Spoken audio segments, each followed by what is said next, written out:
Бул аптада эң көп талкуу жараткан темалардын бири шайлоону токтото туруп Конституцияга өзгөртүү киргизүү сунушуна байланышкан талаш болду. Айрым саясий күчтөр өзгөрүүнү каалабай жаткандай. Себеби Конституцияга өзгөртүү киргизилсе, азыркыдай алар үчүн ыңгайлуу болгон шарттардан кол жойт. Кызматтарды устукандай бөлүшө албай калат. Кокус партиялык тизме менен шайлоо жокко чыгарылса, үлкөн саясатчылардын же партия лидерлеринин соодасы жүрбөй калышы ыктымал. Шайлоону бизнеске айландырып алган саясатчылар өлкөнүн тагдырынан да жеке амбицияларын жана өз чөнтөгүнүн калыңдыгын жогору коюп келишкенин соңку шайлоодо көрдүк. 4 октябрда өткөн парламенттик шайлоодо партиялык тизме менен жарышка аттанган саясатчылардын оюну элди ого бетер иренжитип койду. 6 чакырылыштын депутаттары болсо дал ошол партиялык тизме менен өткөн шайлоонун жемиши болгон. Андыктан элдин басымдуу бөлүгү өзгөрүүнү талап кылып жатат. Анын жолдорунун бири Конституцияга өзгөртүү киргизүү. Парламенттик шайлоону токтото туруп, элдин мүдөөсүн аткарып, баш мыйзамга өзгөртүү киргизип алалы деген сунушту өткөрбөөгө далалат жасап жаткан саясий күчтөр шайлоо эски эрежелер менен өтүүсүн көздөдү. Мындайда алар мыйзам талаасынан алыстабайлы деп түбү бош Конституцияны бетке кармашууда. Элибиз мындай толкундоолорду алгачкы ирет башынан кечирип жаткан жери жок.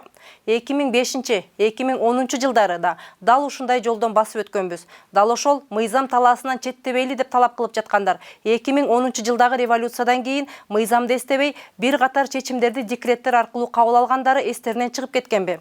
Ал кезде кабыл алынган Конституциянын өзү бир катар мыйзам бузуулар менен болгону, андагы айрым нормалар чийик экенине карабай кабыл алганыбыз калппы?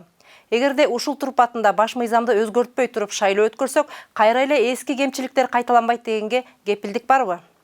Өлкөдөгү башкаруу тутумунан нааразылыктар көптөн бери айтылып келет.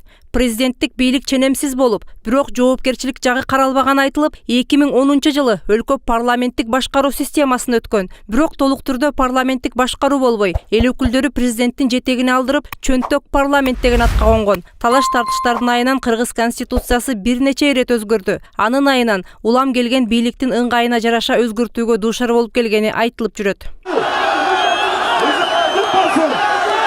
Шайлоодон кийинки элдик толкундоолордон бери баш мыйзамды өзгөртүү идеясы кайрадан алдыңкы планга чыкты. Буга чейин президенттик жана аралаш башкаруу түзүмүн баштан кечирген кыргыз эли бир уч саясатчынын өз кызыкчылыгынан алыс кете албай, өлкөнү туңгуюкка кептегенинен жадап бүткөн. Бул ирет элдик толкундоолордун натыйжасы менен өкмөт башчы жана президенттин милдетин аткаруучу болуп келген Садыр Жапаровго милдетти да, жоопкерчиликти да тапшырып, кайра өзүнөн талап кылып ала тургандай бололу деген көпчүлүктүн мүдөөсү айтылып жатат. Бирок бул өзгөртүүлөрдү парламенттик шайлоого чейин киргизүү демилгеси талаш жаратууда. Эгер мындай жол менен кетсек, Конституцияга каршы келип калат дешет айрым юристтер. Эгерде шайлоону биз деген азыр жылдырсак же болбосо такыр эле башка мөөнөткө коюп койсок, бул азыркы болуп жаткан бийликтин легитимсиздүүлүгүн урчутат.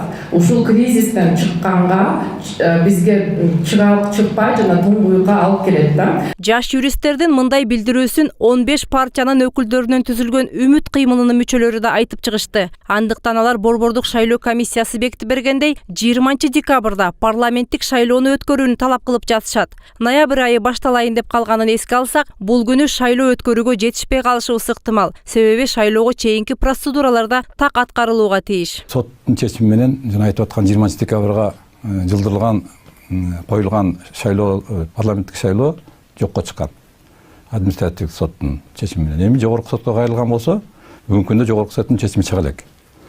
Биринчиден ошол каалайбызбы, каалабайбызбы соттун чечимин баарыбыз аткарууга милдеттүүбүз. Ошонун жыйынтыгы менен айтып чыкса туура болмок эле. Бирок ошо жыйынтыгы чыга элек деле, ошо орто жолдон ушундай саясий билдирүү билген, эми алар өзүлөрүнүн өз укуктары, бирок мыйзам талаасына барабыз деп аткан кайсы гана тарап болбосун, мындай ошол мыйзамдуулукка баш ийип биринчиден ошону күтүп, анан убагы менен билдирүү тарап турса жакшы болмок эле да. Анын үстүнө шайлоону өз мөөнөтүндө өткөрүүнү талап кылып жаткан жаш юристтер мыйзамды толук окуп чыкпай эле үстүртөн таанышып чыгып, жөн салды мамиле кылып жаткандай. Балким айрым деталдарына атайлап көңүл бургусу келбей жаткандыр деген ой туулат. Тилекке каршы менде мындай бир ой калды да, ошол баары мыйзамдуулук деп айтып атышып, бирок өзүлөрү ошол кайсыл чечимдер жөнүндө маселе болуп аткан ошо чечимдин өзүн окубаганга, мындай ошо окубагандай менде ошондой ой калтырды. Себеби ал чечимдерди окуп чыкса, алардын айтканына таптакыр карамай калыш керек да. Ошол себептен мен кичине мындай элге кайрылып, элге айтып атканда ошо чечимдерди окуп, анан жакшылап өзү биринчи талдап, мыйзамдуулук жагын карап, анан ошого жараша мындай билдирүү тарапта туура болот деп ойлойм да. Ошол мыйзамдуулукту талап кылып жаткан юристтер 2010 жылы кабыл алынган конституция мыйзам бузуулар менен өткөнүн эстер бекен? Түбү бош мыйзам элдин мүдөөсүнөн да жогорубу деген суроо туулат. Баш мыйзам солкулдап тиги астындагы фундаменти бошоп калган убакытта сыйлаштын кереги жок болчу. Баш мыйзамды биз 10-жылы сыйлашыбыз керек болчу. Эми мыйзамдан дагы жогору турган нерселер бар. Бул эки нерсе. Эң биринчи бул элдин эрки. Баягы юридикалык тил менен айтканда воля народа деп коет да. Анан экинчиси элдин эгемендик укугу. Мына ошо экөө мыйзамдан жогору турат. Бул бир жагы. Экинчи жагынан мыйзамдуулук дайыма керек. Мына биздин ата-бабалар дагы ушу мыйзамдуулукту колдоп келишкен, ошого таянып келишкен. Бирок биздин ата-бабалар алган мыйзам такыр башка болчу. Алар деген мыйзамды элдин арасынан 5 деген 10 деген керек болсо 100 деген жылы калыпка салып, элекке салып өткөзүп, ошондой мыйзам алчу да. А биз антпай атабыз. Юристтер келтирип жаткан жүйөлөрдүн бири 28 октябрда 6 чакырылыштын депутаттарынын мөөнөтү аяктаганы. Баш мыйзамдын 70 беренесинде ушул жерде турат, депутаттар 5 жылдык мөөнөткө партиялык тизме менен шайланат деп турат. Ушундай жобо бар.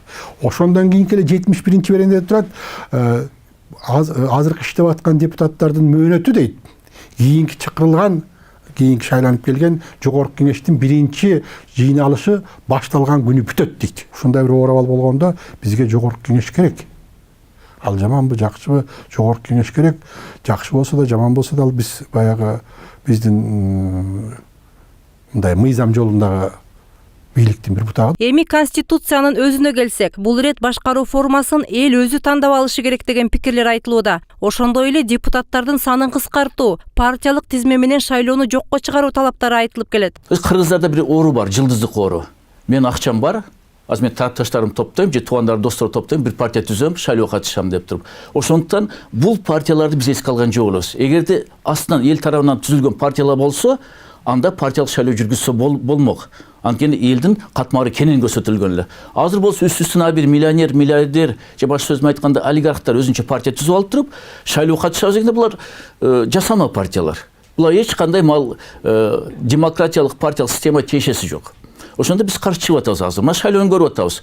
Бир партия парламентке келет, мен мисалы республиканы алып көрсөк, 2010 жылы келди, 2015 жылы уже бул партиядан 3-4 партия бөлүнүп чыкты. То есть бир акчалуу адамдар чыгып алып өзүнчө партия түздү. Саясий оппоненттерди кооптондурган дагы бир жагдай. Азыркы чакырылыштын күн карама депутаттары бийликти бир колго топтоого жол ачып бериши ыктымал дешүүдө. Президенттик башкаруу формасын тандап алууга шарт түзүлсө, мамлекет башчыга эбегейсиз бийлик берилип, жомоктогу ажыдаарга айлануу коркунучу бар дешет.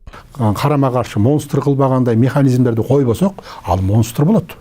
Ал сөзсүз монстр болот. Анткени мамлекеттик бийликтин өзүнүн артыкчылыктары бар да. Ошон үчүн биз баягы иллюстрация маселесин киргизишибиз керек. Биз атайын мамлекеттик бийликтин саясий укуктук жоопкерчилигин боюнча мыйзамдарды кабыл алышыбыз керек.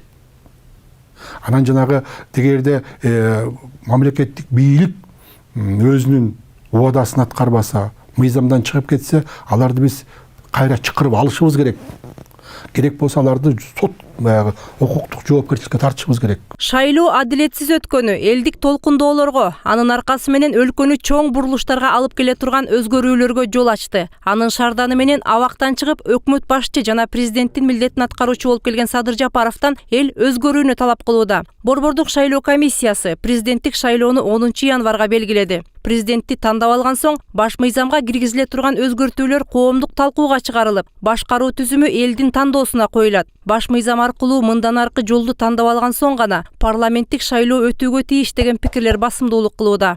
Мээрим Ташыбекова, Талант Рысов, 7 канал, Жумалык.